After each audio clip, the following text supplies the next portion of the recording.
Hey everybody, it's Matt Larson. Hey, in this video, I'm going to teach you how to screen out your best buyers. So it'll also give you a lot of detail on what it is that you're looking for with each buyer. So let's go through this. You can follow along as the sheet will also come up on your screen. So first of all, this is the potential buyer interview sheet. You can get their name, phone number, email, company location. So let's go through the first question. Do you prefer move-in ready or rehabs? Some buyers want houses that need little to nothing. Some buyers want full rehabs. That's what they specifically look for.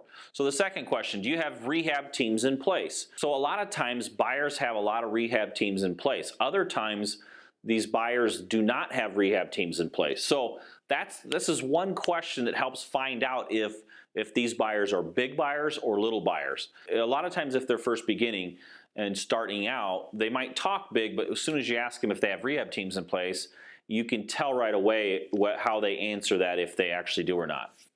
The next thing is what areas you're targeting. Find out the specific areas they want to be. The main goal behind that is once you find out where they want to be, when you get a deal under contract in that area, they're one of the first ones you want to contact for that property. The next thing is how many properties did you buy last year? Now this is another kind of quote unquote trick question. The reason I ask it is a lot of times you'll meet a buyer and he'll say, I'm going to buy 300 houses this year. Well, that's great. I'm glad you have a lofty goal, but I want to know how many did you actually buy last year? So it's just an important question that will gauge the number of deals that this buyer will really be able to do. And then you want to ask them, how many houses do you plan on buying this year? And then no matter what they say, always say, well, why, let's say they say, I want to buy 4 houses this year. No matter what they say, well, why isn't it 8? Why aren't you trying to get double that amount? The reason being is their answer is going to give you their bottleneck. So if they say, well, I'd like to buy 8, but I just don't have enough rehab teams in place, then every time you meet a rehab team, you make an intro to that buyer. That way, you're solving that buyer's problems, and when you send him a deal, first of all, you just doubled their deal flow, and you're making them money.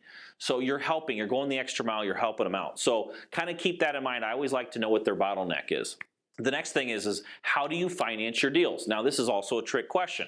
We only want to work with cash buyers. So if they say, well, I don't finance them all, I pay cash, that's what you're looking for. If they say, well, I got pre-approved from a loan and I got with my bank and I'm pre-approved and I can buy it, that's not going to work. The next thing is if they say, well, I have a home equity line of credit, that's the same as cash. So a line of credit is the same as cash, so that works. If they say they have private money that's cash, that works as well. Hard money, that's cash. So those are the best situations, so kind of pay a very close attention to that. The next thing is, do you prefer single family homes or apartments? You want to be very sure on what it is that they're looking for. So the next question is, do you base your purchase price on equity or cash on cash return? So you want to make sure if they're just doing an equity play and they want to be at 30% equity in the property, then you're not going to make as much money on that. If they're looking for I just want to get a good return on my money, then those are the types of buyers that if they're saying I just want a good cash on cash return, COCR, then those are the types of buyers you want to sell to, because it's much easier to hit those numbers than equity. Equity is taking part of your profit. The next question is how much equity or cash on cash return do you expect to make per house? So again, that's going to gauge how deeply discounted the property they're looking for.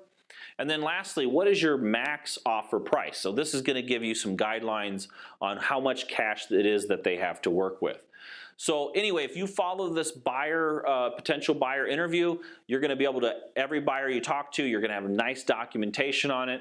It's going to help you define what it is they're looking for and where, and make sure that they have cash. So this is going to be a great tool for you, and definitely put it to use. And we'll see you on the next video.